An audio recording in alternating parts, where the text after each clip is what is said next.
নারী পুরুষ একে অপরের প্রতিদ্বন্দ্বী নয়, যেমনটা পশ্চিমারা শিখিয়েছে। এখনকার আধুনিকায়ন যা শিখাচ্ছে নারী পুরুষ একে অপরের প্রতিদ্বন্দ্বী, এখানে আল্লাহ বলছেন নারী পুরুষ একে অপরের পরিপূরক, একজন আরেকজনের অংশ, মহব্বত ভালোবাসা প্রণয়ের মাধ্যম, একে অপরের প্রতিদ্বন্দ্বী নয়। এখনকার সমাজ শিখায় ছেলে পারলে আমি কেন পারবো না, সে পারলে আমি কেন পারবো না, এটা শেখায় না? কাউন্টারিজম, মানে একে অপরের প্রতিদ্বন্দ্বী। আল্লাহ পাক বলছেন তোমরা একে অপরের পরিপূরক। খেয়াল করে দেখেন, এখান থেকে শুরু হয়েছে সৃষ্টি, তারপরে না সন্তানটি জন্ম নেওয়া হয়েছে। এখান থেকে আপনাকে হেদায়েত নিতে হবে যে নারীদেরকে বলবো আপনারা পুরুষদের প্রতিদ্বন্দ্বী নন, আপনারা পুরুষদের পরিপূরক। একজন নেককার নারী একজন পুরুষের পিছনে থাকলে এই পুরুষ বিশ্ব জয় করতে পারবে ইনশাআল্লাহ। পরে আসেন নূহ আলাইহিস সালাম, তার স্ত্রী কি ঈমান এনেছিল? ঈমান আনে নাই। এখানে মনে রাখবেন, আপনি যদি ঈমান না আনেন, আকীদা ঠিক না করেন, আমল ঠিক না করেন, আপনার পরিচয়, বংশ, গোত্র, বর্ণ আপনাকে বাঁচাতে পারবে না। নূহ আলাইহিস সালামের স্ত্রী জাহান্নামে চলে গেছে, লূত আলাইহিস সালামের স্ত্রী জাহান্নামে চলে গেছে, যদিও তারা নবীদের আন্ডারে ছিলেন। আল্লাহর রাসূল সাল্লাল্লাহু আলাইহি ওয়াসাল্লাম তার মেয়ে ফাতিমা রাদিয়াল্লাহু আনহাকে বলেছেন, দুনিয়াতে যা চাওয়ার আমার কাছে চেয়ে নাও, পরকালে তোমার উপকার করতে পারছি না আমি। আর ফাতিমা রাদিয়াল্লাহু আনহা কেমন মানুষ ছিলেন আপনারা জানেন। তো আমি আমাদের মা বোনদেরকে অনুরোধ করবো, আল্লাহকে ভয় করেন, নিজের নফস ঠিক করেন, নিজের কবরের ফিকির করেন, আমল আকীদা ঠিক করেন। আপনি কত বড় আলেমের স্ত্রী, কত বড় শাইখের স্ত্রী, আপনার স্বামী কত বড় পলিটিক্যাল লিডার, কত বড় সোশ্যাল লিডার, এটার মানদণ্ড আল্লাহ দেখবেন না। আপনার ঈমান, আমল, তাকওয়া শুধু আল্লাহ পাক দেখবেন। আসেন কোরআনের পাতায় পাতায় যাই, চলেন আপনাকে নিয়ে যাচ্ছি। ইব্রাহিম আলাইহিস সালাম নাম শুনেছেন? তার স্ত্রী সারা আলাইহিস সালাম পৃথিবীর সুন্দরী নারীদের মধ্যে অন্যতম। দুজন সুন্দরী নারীর কথা এসেছে, একজন হাওয়া আলাইহিস সালাম, একজন সারা আলাইহিস সালাম। আমাদের এইসব সুন্দরী নারীদের চেয়ে হাজার গুণ সুন্দরী ছিল, অত্যন্ত সুন্দরী। খেয়াল করে দেখবেন, এই যে ইব্রাহিম আলাইহিস সালামের বংশধর যারা, তাদের চেহারা এবং মানে সুরত কিন্তু অত্যন্ত সুন্দর। আমাদের নবী মুহাম্মদ সাল্লাল্লাহু আলাইহি ওয়াসাল্লাম প্রচণ্ড সুন্দর ছিলেন না? তার আদি পিতাকে ইসমাইল আলাইহিস সালাম না? ইসমাইল আলাইহিস সালাম ইব্রাহিম আলাইহিস সালামের সন্তান নয়? ওই দেখেন ব্লাড চলে আসছে। ইউসুফ আলাইহিস সালাম, তার বাবাকে ইয়াকুব আলাইহিস সালাম, তার বাবা ইসহাক আলাইহিস সালাম, তার বাবা ইব্রাহিম আলাইহিস সালাম, ওই যে একই লেগেসি দেখেন। তারা প্রচণ্ড সুন্দর ছিলেন। এমনকি নবী সাল্লাল্লাহু আলাইহি ওয়াসাল্লাম মেরাজের রাতে গিয়ে যখন ইব্রাহিম আলাইহিস সালামের সাথে সাক্ষাৎ করেছেন, তিনি পরে বলেছেন যে আমার শাকল, সুরত আর ইব্রাহিম আলাইহিস সালামের চেহারার মধ্যে অনেক মিল আছে, সাদৃশ্য আছে, একই রকম। আমরা কিন্তু দরুদের মধ্যেও মুহাম্মদ সাল্লাল্লাহু আলাইহি ওয়াসাল্লামের নামের পাশে ইব্রাহিম আলাইহিস সালামের নাম বলছি। তাদের উভয়ের জীবনে প্রচণ্ড মিল ছিল, একই রকম ছিল।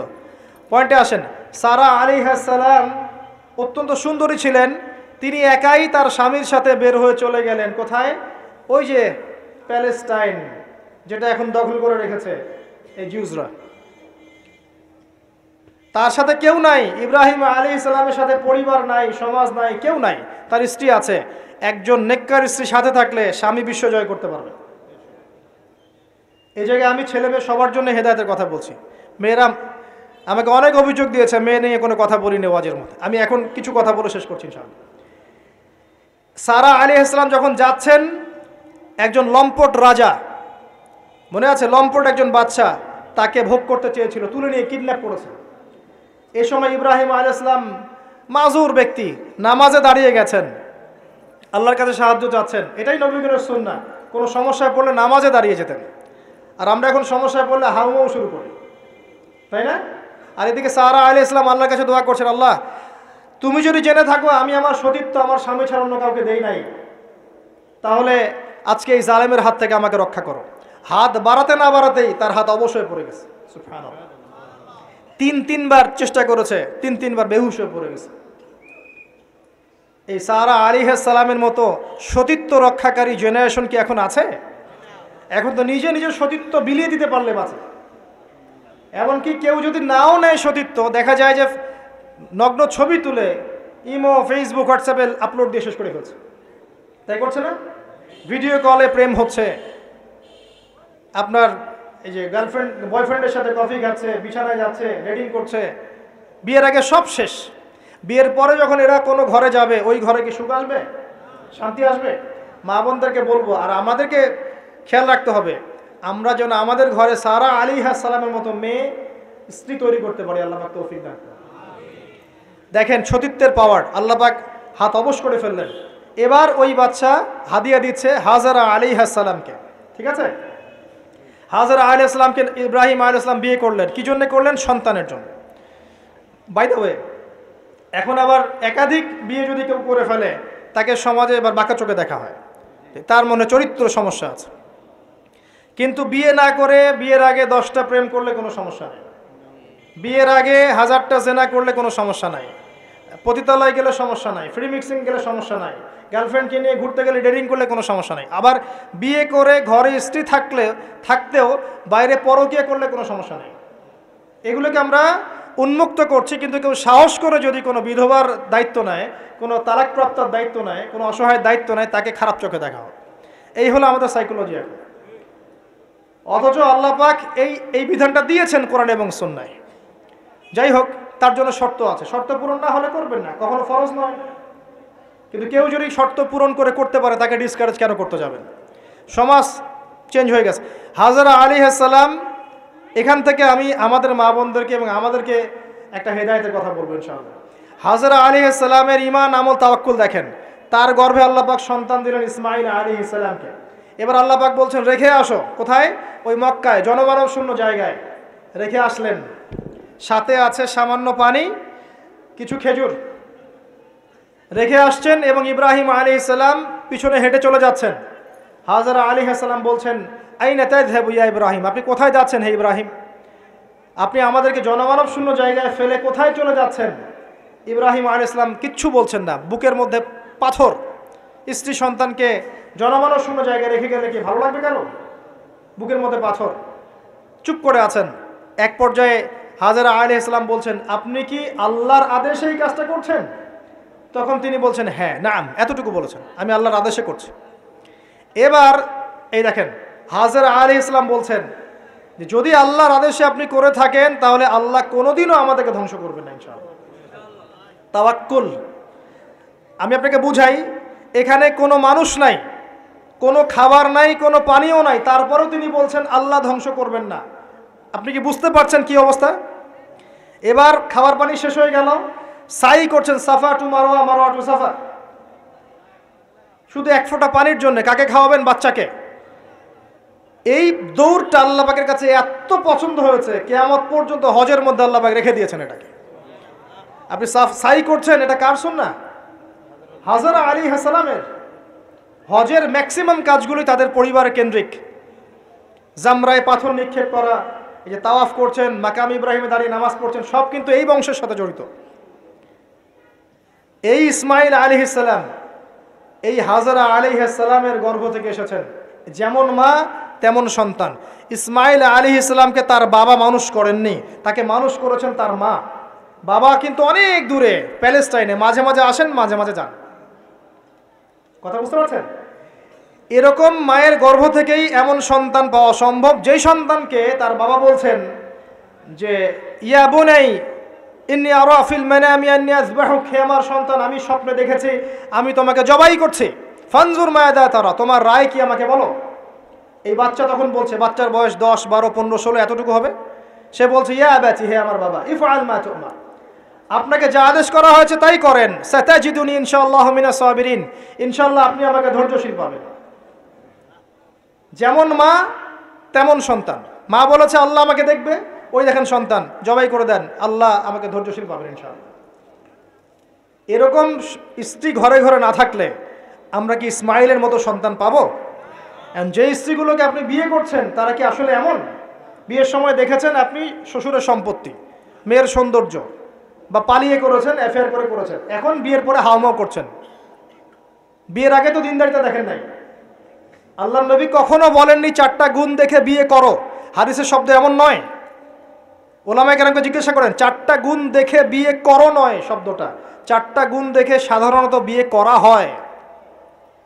4টা গুণ দেখে সাধারণত বিয়ে করা হয়। সম্পদ, সৌন্দর্য, বংশ, দিনদারিতা।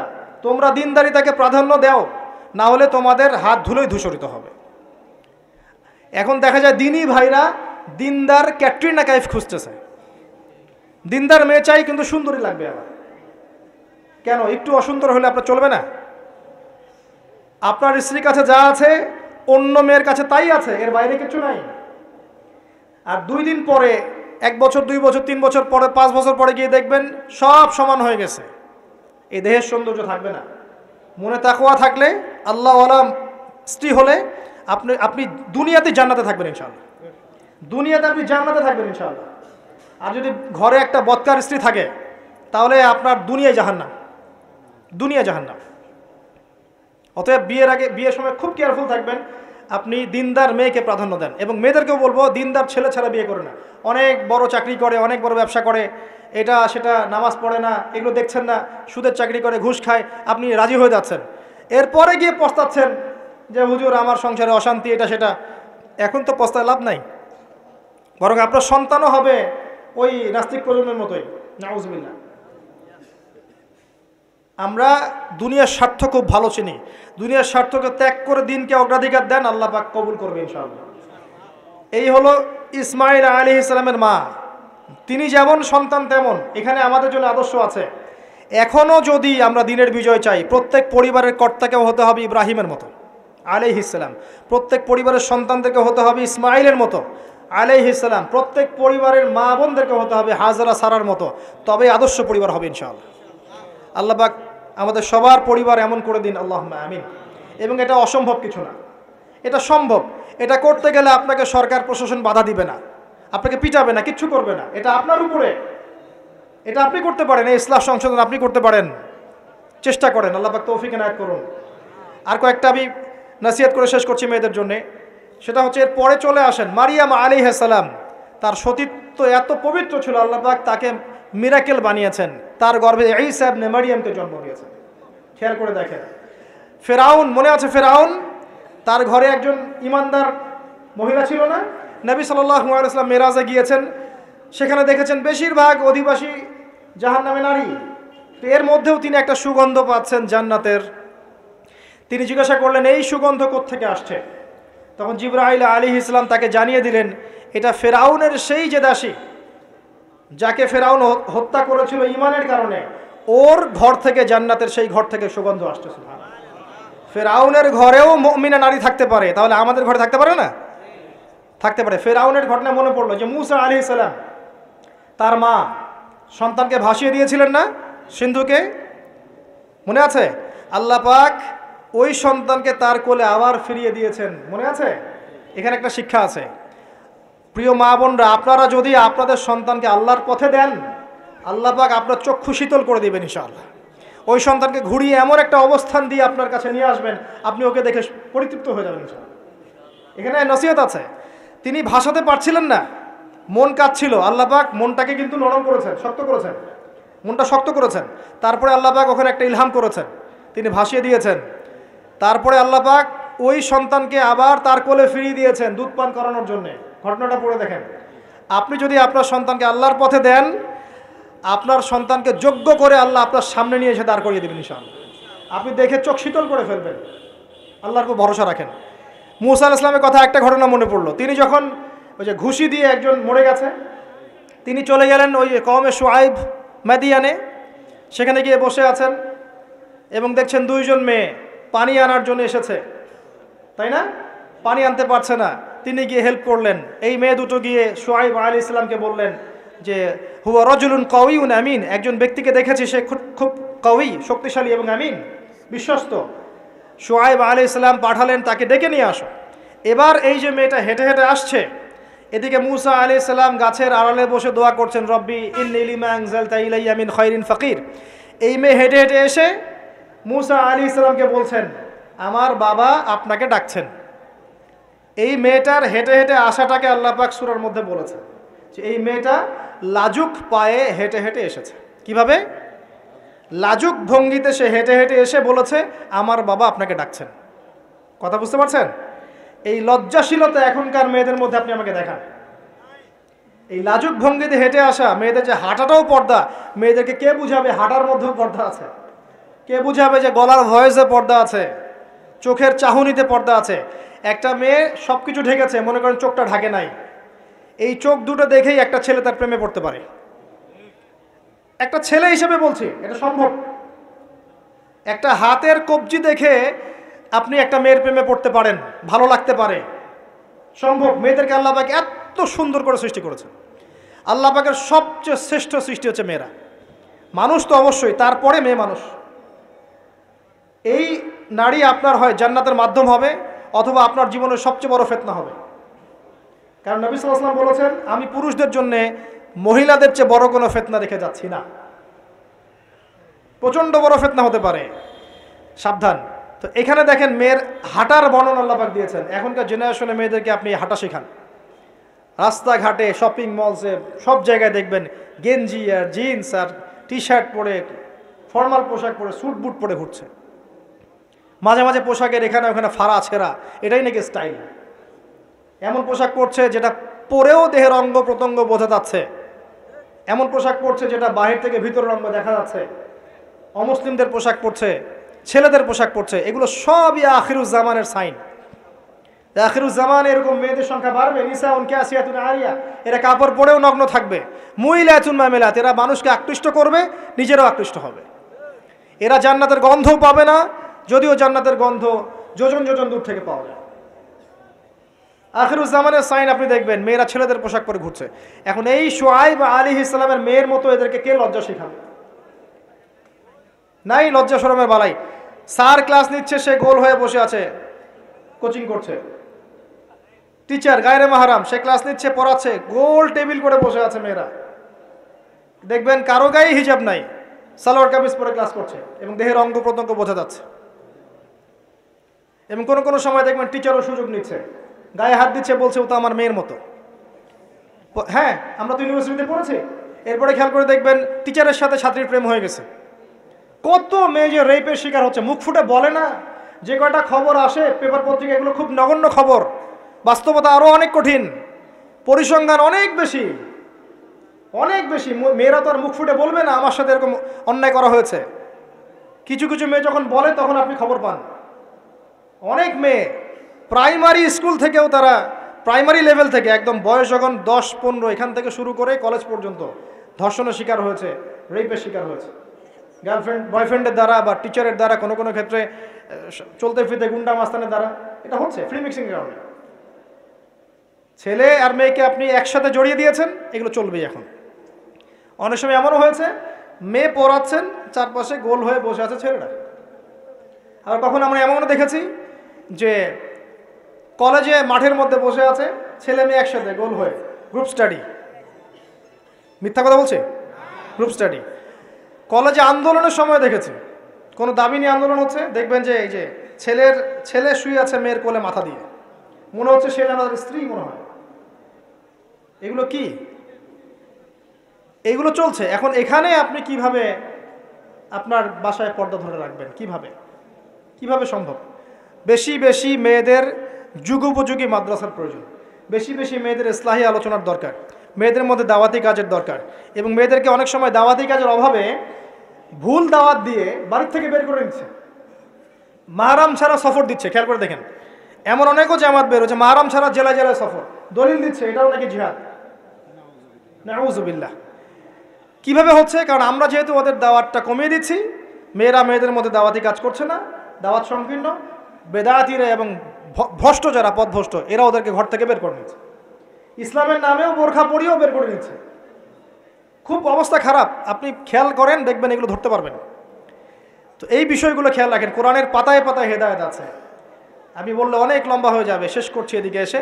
সর্বশেষ নবী আসেন মুহাম্মদ সাল্লাল্লাহু আলাইহি ওয়াসাল্লাম। তার জীবনে এই যে 23 বছরের মিশন, এই মিশনে সবচেয়ে বড় ভূমিকা কে রেখেছেন বলেন তো? তার স্ত্রী খাদিজা রাদিয়াল্লাহু আনহা। মক্কার 13 বছর মানুষ তাকে যতটা না বিশ্বাস করেছে, খাদিজা রাদিয়াল্লাহু আনহা শুরু থেকে তার পাশে ছিলেন।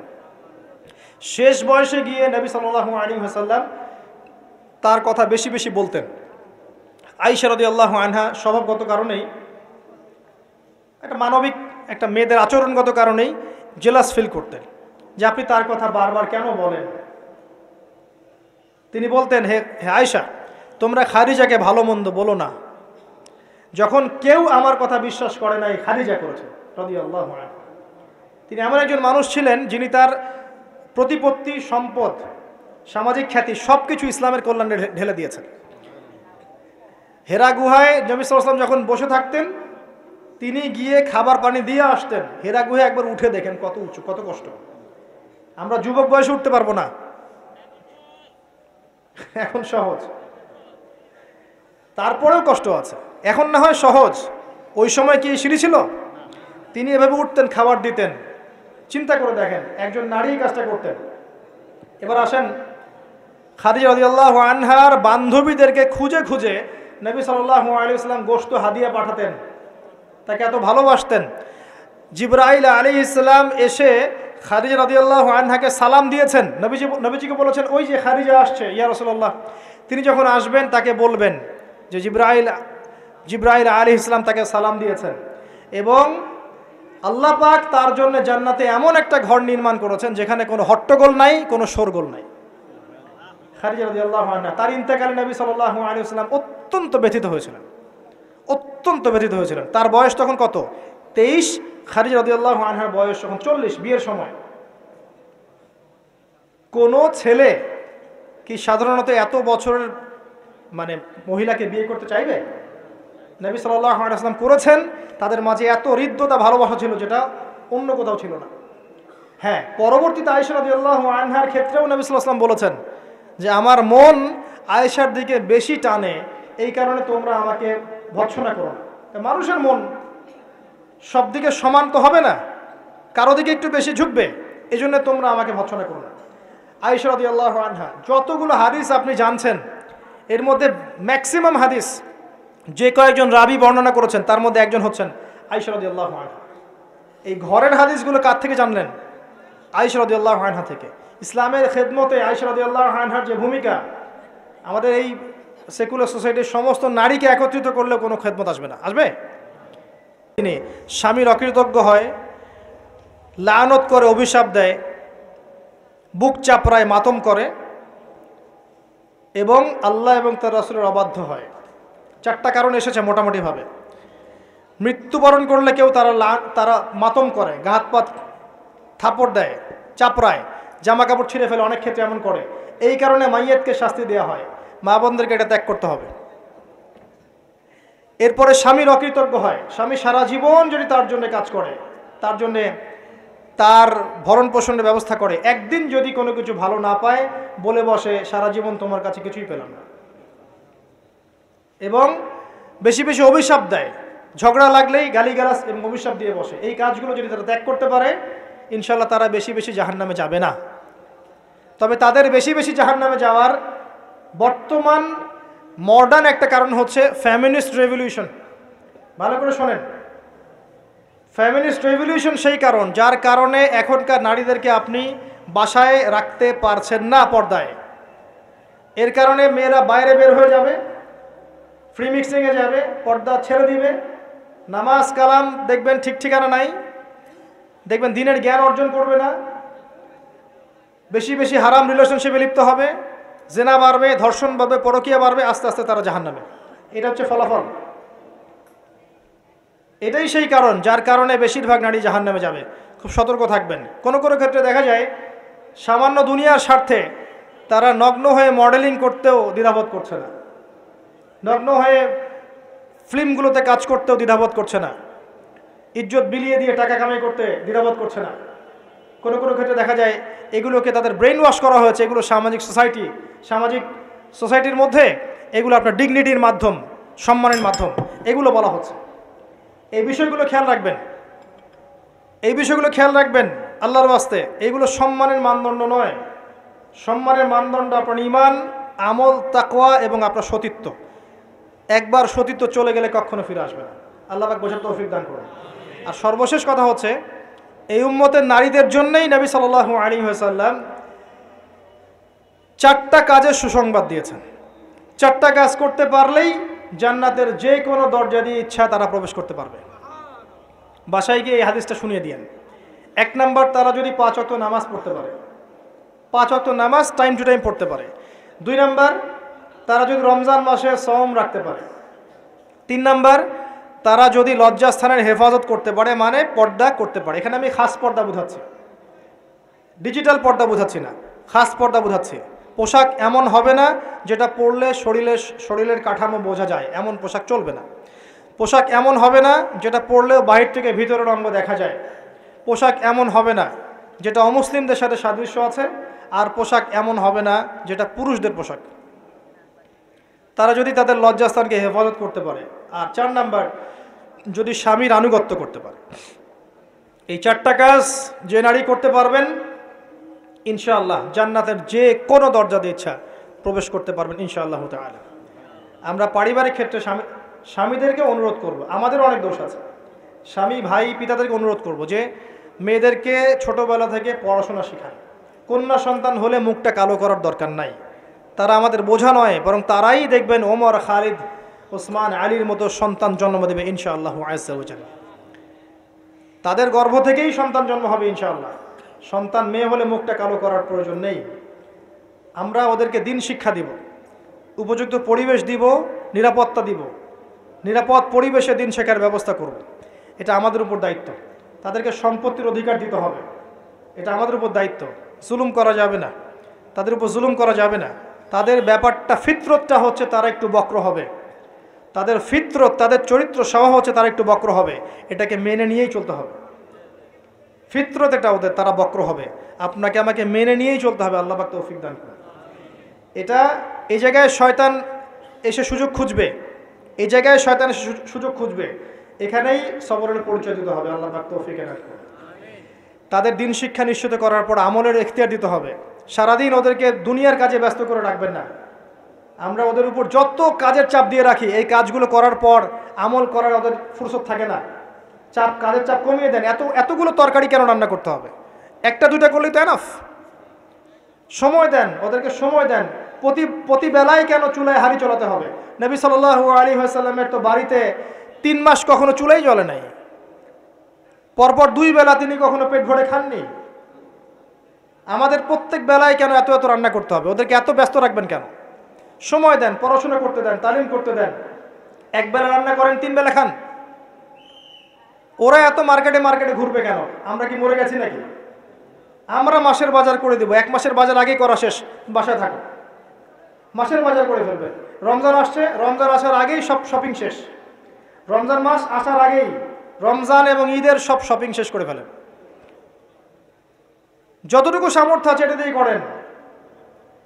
রমজান মাস পুরো ইবাদতে কাটাবেন ইনশাআল্লাহ। ঘন ঘন মার্কেটে যাবেন না, বাড়ির মা বোনদেরকে এত মার্কেটে যেতে দিবেন না, বাসায় রেখে দিবেন। এত প্রয়োজন নাই তো আমাদের। বাসায় পরিবেশটাই মূল কথা। আমরা ওদের উপর অনেক জুলুম করে ফেলি, ওদের প্রতি ভ্রুক্ষেপ করি না। দেখবেন নিজের স্ত্রীকে ভালো লাগে না, সারাদিন বাইরে যে মুভিজ দেখতে দেখতে, পর্নোগ্রাফি দেখতে দেখতে এবং ফ্রি মিক্সিং চলতে চলতে নিজের স্ত্রীর চেহারা আর ভালো লাগে না। বিয়ের আগে যে 10টা প্রেম করে আসছে, এখন স্ত্রীর চেহারা ভালো লাগবে কেমন করে? হ্যাঁ, স্ত্রীর দিকে তাকাই না, ভ্রুক্ষেপ করে না। আবার আমাদের স্ত্রীদেরকেও দেখবেন অনেক সময় দেখা যায় যে বাইরে যাওয়ার সময় সাজুগুজু করে একাকার, স্বামীর জন্য কখনো সাজবে না। সাহাবায়ে কেরাম রাদিয়াল্লাহু আনহুম আজমাইন বাসায় ঢুকতেন, জিহাদের মাঠ থেকে ফিরতেন, দাওয়া দিয়ে ফিরতেন, আহলান সাহলান দাঁড়িয়ে থাকতেন স্ত্রীরা, আহলান সাহলান সুন্দর করে সেজে থাকতেন, পরিপাটি হয়ে থাকতেন। স্বামী আসতো, হাতে চুমু খেতেন, জড়িয়ে ধরতেন, হৃদ্যতা ভালোবাসা বাড়ত। একই প্লেটে খাবার খেতেন, বড় প্লেট ছিল, একসাথে খাবার খেতেন, মহব্বত বাড়ত। খাইয়ে দিতেন, হাতে খাইয়ে দিতেন, মহব্বত বাড়ত। কোলে শুয়ে কোরআন তেলাওয়াত করতেন, মহব্বত বাড়ত। নবী সাল্লাল্লাহু আলাইহি ওয়াসাল্লাম সেখানে কামড় দিতেন যেখানে আয়েশা রাদিয়াল্লাহু আনহা কামড় দিয়েছেন, মহব্বত বাড়ত। এরপরে সময় দিতেন পরিবারে, দিয়ে তারপরে তার অন্তরঙ্গ সম্পর্কে যেতেন। নবী সাল্লাল্লাহু আলাইহি ওয়াসাল্লাম স্ত্রীর সাথে দৌড় প্রতিযোগিতা করেছেন, চাঁদ দেখেছেন। এখানে দেখবেন আপনি যাচ্ছেন ঘরে, স্ত্রী আপনার দিকে তাকায় না, আপনিও তার দিকে তাকান না। ও সাজেন আপনার জন্য, আপনি ওর কেয়ারও করেন না। আপনিও বসে গেলেন ফেসবুক এই যে নিয়ে, স্মার্টফোন নিয়ে মুভিজ দেখা, ও মাশাল্লাহ ওরটা গোদাগুদি শুরু করলো। কেউ কারোর সাথে সম্পর্ক নেই। 1 বছর যাইতে না যাইতেই বিয়ের ভালোবাসা মহব্বত সব শেষ। অথচ আল্লাহ পাক বলেছিলেন যে আলা বাইনাকুম মাওয়াজ্জাতা ওয়া রাহমা, এই হৃদ্যতা ভালোবাসা যদি জীবন্ত না করতে পারি, আমাদের পরিবারগুলোর মধ্যে কাঠামো ঠিক থাকবে না। এবং এইসব পরিবেশে যে বাচ্চা কাচ্চারা বড় হবে, এরা আগামী দিনে উম্মার হাল ধরতে পারবে না। মুহাম্মদ সাল্লাল্লাহু আলাইহি সাল্লাম মানুষকে ভালোবাসতেন, কারণ ছোটবেলা থেকে তাকে ভালোবাসার পরিবেশে বড় করা হয়েছে। উমর রাদিয়াল্লাহু আনহু খুব কঠোর ছিলেন, কারণ ছোটবেলা থেকে তাকে কঠোরতার মধ্যে মানুষ করা হয়েছে। এই বিষয়গুলো মানুষের উপর প্রভাব বিস্তার করে। আমরা আমাদের মা বোনদেরকে রিকোয়েস্ট করব, 5 ওয়াক্ত সালাত ঠিকঠাক মতো আদায় করবেন। আপনারা সুযোগ করে দিবেন, দ্বীনি শিক্ষায় শিক্ষিত হবেন, মাদ্রাসার সাথে সম্পৃক্ততা রাখেন, মহিলাদের তালিমি হালাকা করেন, তাদের মাঝে দাওয়াতি কাজ করেন, পর্দার দিকে খেয়াল রাখেন। স্বামীদেরকে অনুরোধ করব, ভাইদেরকে বলবো এবং আমি সন্তানদেরকে বলবো, মায়ের বোনের স্ত্রীদের দিকে খেয়াল রাখেন, তাদের দিন শিক্ষা নিশ্চিত করেন, তাদের পর্দা নিশ্চিত করেন, তাদেরকে দিন শেখান, বোঝান। আল্লাহ রাব্বুল আলামিন ইনশাআল্লাহ জান্নাতি পরিবার গড়ে দিবেন। এই পরিবারগুলো দিয়ে যখন সমাজ গঠিত হবে, এই সমাজ দেখবেন ইনশাআল্লাহ তাআলা একটা আলোকিত সমাজে পরিণত হবে ইনশাআল্লাহ আযজা ওয়া জাল। আজকে আমার মনে হয় যথেষ্ট বলেছি। ইনশাআল্লাহ আগামী কোনো লেকচারে আল্লাহ যদি চান আরও কিছু বিষয় আপনাদের সাথে শেয়ার করবো ইনশাআল্লাহ আযজা ওয়া জাল। আমরা সবশেষে আল্লাহর কাছে দোয়া করছি, আল্লাহ পাক আমাদের সবাইকে পবিত্র কোরআন এবং সুন্নাহ অনুযায়ী জীবনযাপন করার তৌফিক এনায়েত করুন। আমাদের প্রত্যেকের পরিবারটাকে আল্লাহ পাক জান্নাতের টুকরা হিসেবে পরিণত করুন। আল্লাহ পাক আমাদের সবাইকে দ্বীনের জ্ঞান অর্জন করার তৌফিক দান করুন, জানা অনুযায়ী আমল করার তৌফিক আল্লাহ পাক দান করুন। আল্লাহ পাক আমাদের মা বোনদেরকে খাস পর্দায় থাকার তৌফিক দান করুন, ভুল পথে থাকলে তওবা করে ফিরে আসার তৌফিক দান করুন। আল্লাহ পাক আমাদের সন্তানদেরকে ইসমাঈল আলাইহিস সালামের মতো মানুষ করার তৌফিক দান করুন। আমাদের প্রত্যেকের পরিবার আল্লাহ পাক হালাল রিজিক যথেষ্ট করে দিন, আমাদের বেকারত্ব দূর করে দিন, যাবতীয় অপসংস্কৃতি অন্যায় অত্যাচার থেকে আল্লাহ পাক আমাদেরকে বিরত রাখুন, আমাদেরকে সুদ ঘুষ জেনা ব্যভিচার থেকে আল্লাহ পাক বাঁচিয়ে রাখুন। আমাদের মধ্যে যারা অসুস্থ আছে সবাইকে আল্লাহ পাক শেফায়ে কামেলা দান করুন, যারা মারা গেছেন আল্লাহ পাক সবাইকে মাফ করে দিন, আমিন।